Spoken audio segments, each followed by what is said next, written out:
So now the causes. You know that the basic for the sinus or dysfunction there are a lot of causes, and if you will go through your book like Topol or Brownwald or anything else like, or the Bradyarrhythmic guidelines from the American Heart Association or the European Society of Cardiology, you will find a lot of causes in your literature.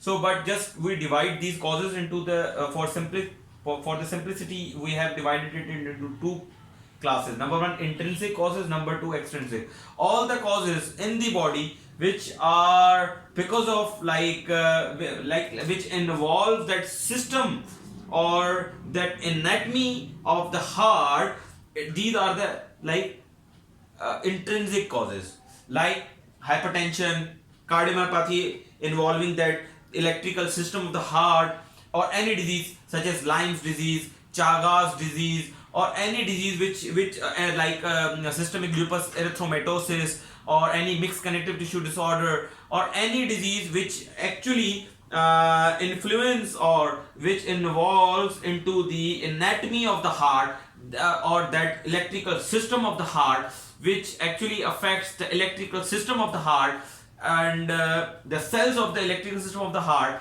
is the intrinsic. It's the intrinsic is the intrinsic factor of that your bradyarrhythmias, or you can say, or it comes in the domain of intrinsic causes of that your bradyarrhythmia. Number two is extrinsic. Number two, extrinsic is like anything which is coming outside from the body, or which it actually does not affect that electrical system of the heart. It actually does not affects the system of the heart. That intrinsic system affects the system of the heart. So that's why we have to treat aggressively. We have to treat our patient aggressively in the intrinsic causes. We have to put the PPM. Why we have divided it into these two classes? Because the management is actually different. In intrinsic causes, your system is actually diseased. You have to treat it accordingly. You have to, like coronary artery disease, obviously when there would be a scanty blood supply from this, then obviously there would be infarction in that cells, in that specialized myocardial cells also. So when there would be infarction, there would be a permanent scarring, and you have to put the ppms, and you have to pace your heart externally. But in the extrinsic causes, these causes are most of the time reversible. These are the most of the time irreversible. So the extrinsic causes are most of the time reversible, such as electrolyte imbalances, and such like exercise vagal tone is increased because of the parasympathetic system due to any disease is increased. Whenever that parasympathetic system would be corrected, that whole system would correct by itself. In the superimposed parasympathetic or the superimposed sympathetic, like in the superimposed parasympathetic, there is no need to treat your patients with the pacing devices, but you have to correct that parasympathetic. You have to correct that disease which is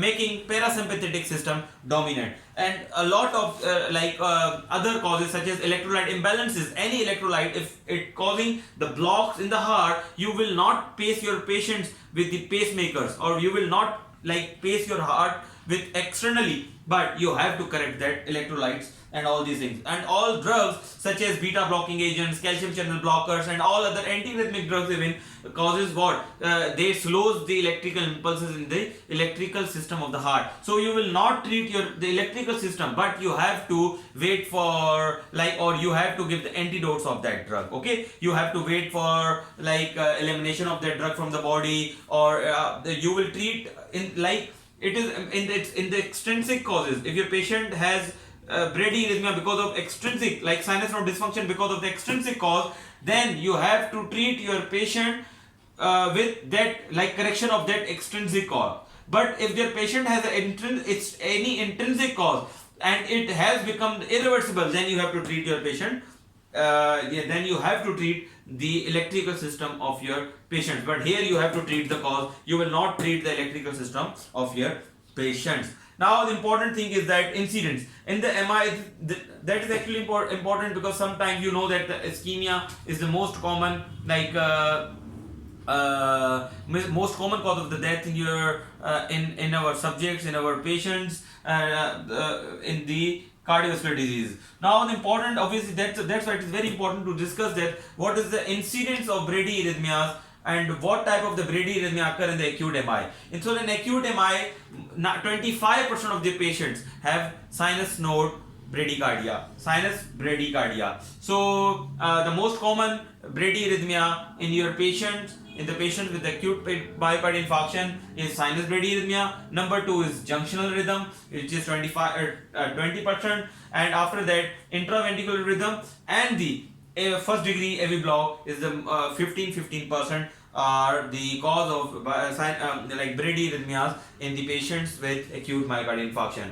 Now, what investigations you have to do with your patients to diagnose your patient with that which type of bradyarrhythmia they have, and if you are suspecting your patients, if your patient have a sinus node dysfunction, obviously, especially sinus node, if your patient has a sinus node dysfunction, because we are discussing right now sinus node dysfunction, then you have to obviously get an ECG done, because ECG obviously is the important. You have to check the pulse, you have to, if your ECG is completely normal and your patient is still symptomatic, then obviously you have to go for the Holter monitoring. And sometimes you have to, if you are suspecting that your patient has a recurrent symptoms and frequent symptoms, like your patient complains that I have a syncopal or pre-syncopal attacks like once or twice in a day, or once or twice in a 3 or 2 days, then you can go for the Holter. But if your patient is complaining like I have once or twice syncopal attacks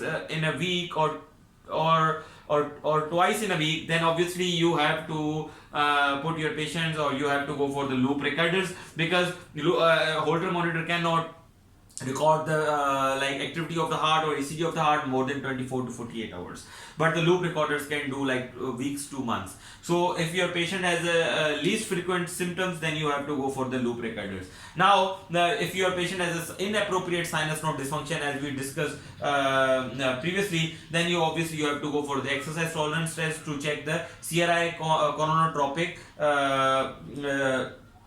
in chronotropic incompetence, okay, or chronotropic index.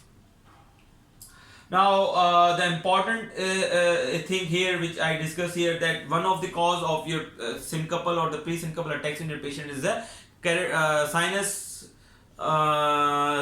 sensitivity, hypersensitivity. So whenever the sinus is present, carotid sinus is present in the carotids of the heart, they actually works on sympathetic as well as on the parasympathetic, and sometimes some of the patient has hypersensitivity in that sinuses. So whenever you would push those sinuses, or whenever they do like shaving or anything, or for any like in any party, or because of any reason, for if they are getting massage, so they have a history of doing like these sort of things with pauses. When you would take the detailed history that what he or she was doing while he or she had that pauses or the syncopal or pre-syncopal attacks, then they would give you like I was shaving and or I was like getting massage from someone, and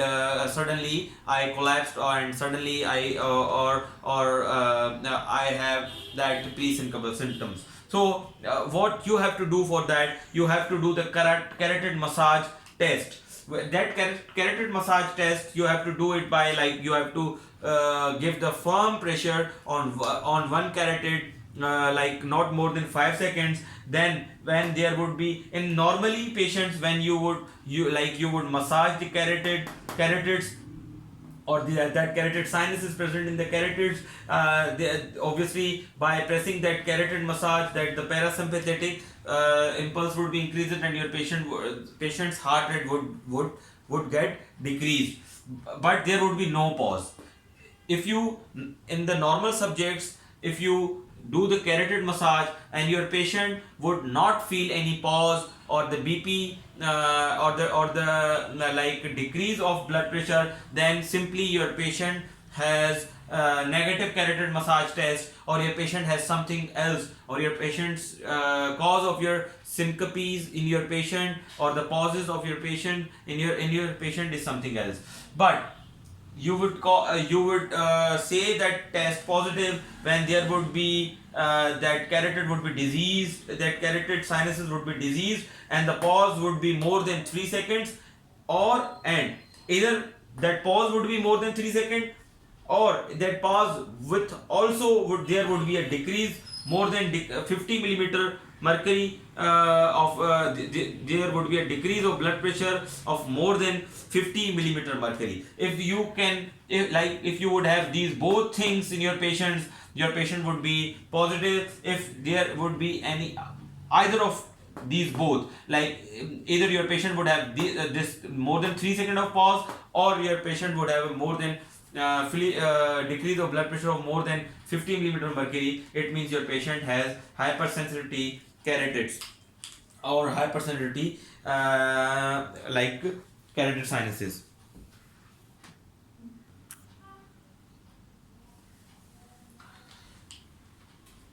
So the important thing is here that why we are so much worried, that why we are doing so many tests on our patient if our patient is symptomatic with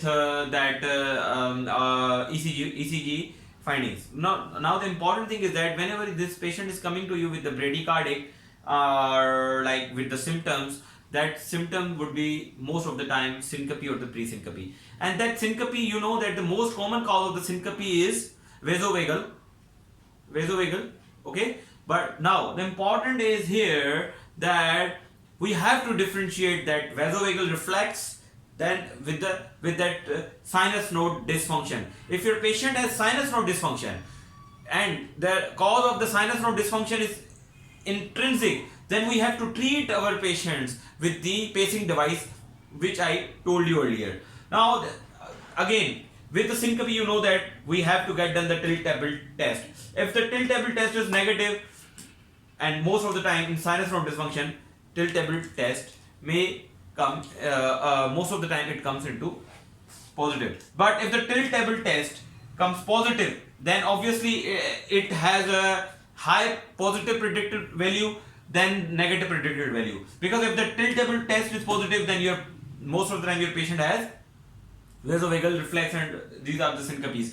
But if your patient has negative tilt table test, then it does not mean that your patient has not neurocardiogenic syncope. Why? Because in most of the patients with the neurocardiogenic, with the vasovagal, that tilt table test comes negative.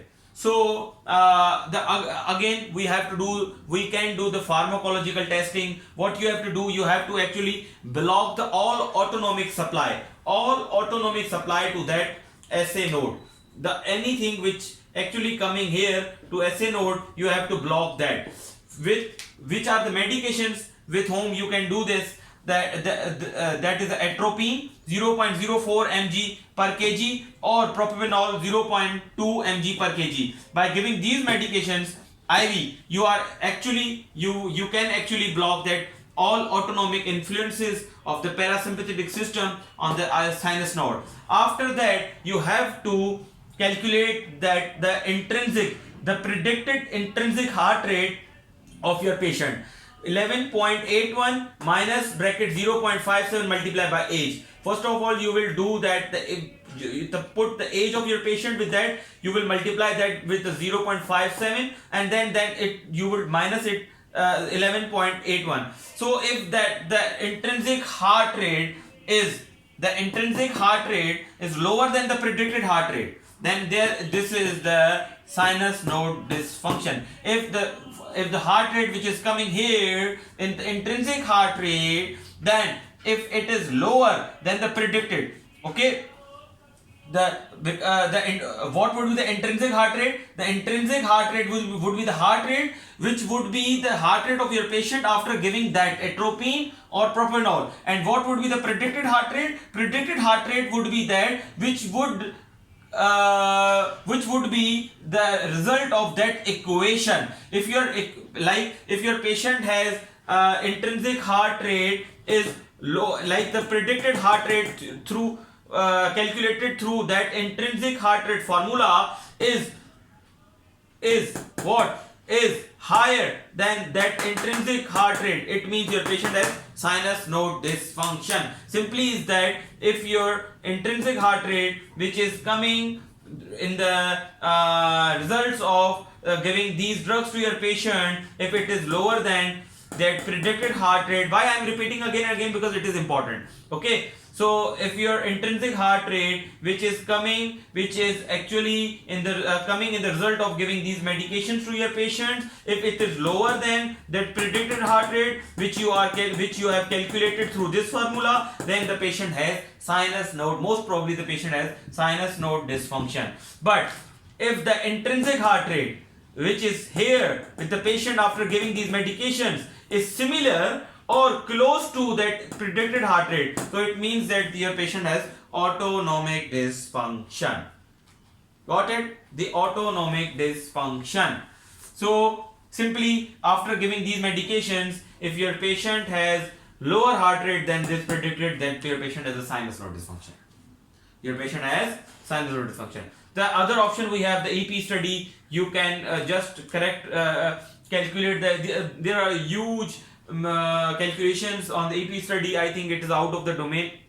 It is out from our domain. Why? Because we are like here learning the basics of cardiology, and the cardiology which is related to the fellowship of the cardiology or the diploma of the cardiology, because my target population with these lectures are those students and those fellows and those diploma or students who are like aspirant to get the fellowship or the diploma in the cardiology. So I think to discuss the details of that EP study is out of our domain.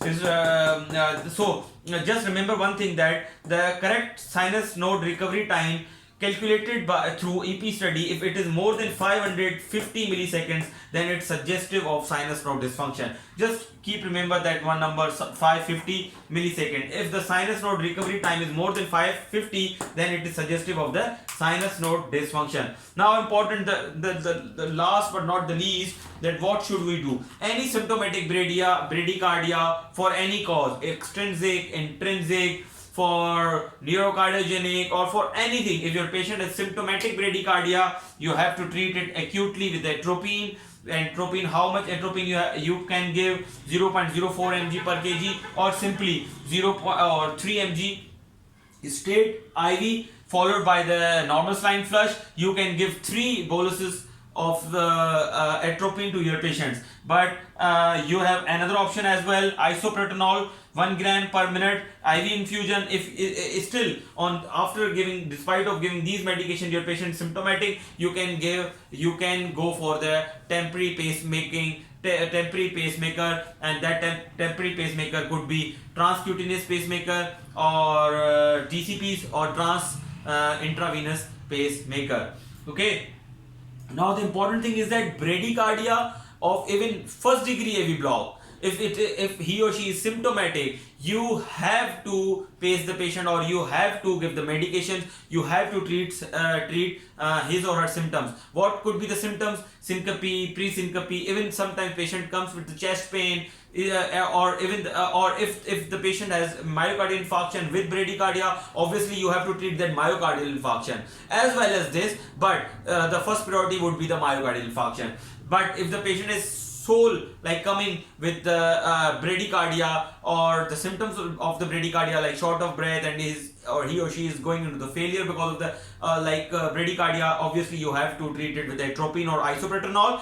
And if despite of giving these medications your patient is, then you have to go for the pacemaking, obviously temporary pacemaker. The important thing which I want to actually tell you, that any type of bradycardia, like even because of the sinus bradycardia, if your patient is becoming symptomatic, you have to treat it. But you will not put permanent pacemaker until and unless you will not rule out that there is this neurocardiogenic syncope or the reason behind that bradyarrhythmia is extrinsic or intrinsic. If that is intrinsic, obviously then you have to go for, like as we discussed in our causes. But if it is extrinsic, like because of extrinsic or reversible, such as due to electrolyte imbalances, or the drug because of any drugs secondary to taking these drugs, beta blockers, calcium channel blockers, or any antiarrhythmics, then you will obviously not put the permanent pacemaker if you're in your patients, until and unless you will diagnose him or her as a sinus node dysfunction patient. Okay. So that's why I have just discussed all the list of these investigations, that tilt test, pharmacology, EP study, just to rule out that this patient has an intrinsic sinus node dysfunction, or it has a syncope or sinus node dysfunction secondary to any other drugs or all these things. Okay, so I think obviously the permanent treatment is permanent pacemaker, and that permanent pacemaker, which type of permanent pacemaker we will put in our patients, and we will discuss in the separate lecture of pacing. Inshallah, very soon I will prepare a lecture on the pacing and which type of pacemaker is suitable in the special conditions. Then we will discuss all these pacing qualities, how and the complication of pacing, and which type of devices we have here, and which type of devices are actually suitable for certain diseases. So we will discuss all these things in our lecture of pacing. So this was all about the sinus node dysfunction, so about that sinus node. In our next lecture we will discuss about that AV node, and then and with AV node we will discuss about these fascicles and all these things. So here, just give me permission to sign out. But before going from here, I just want to request again and again that subscribe my channel and press the bell button for the future updates, because when you would press the bell button, and then you will get the updates of all my videos, and you will not have to wait for all these videos. Okay, take care. Allah Hafiz. Good evening. Shabba khair.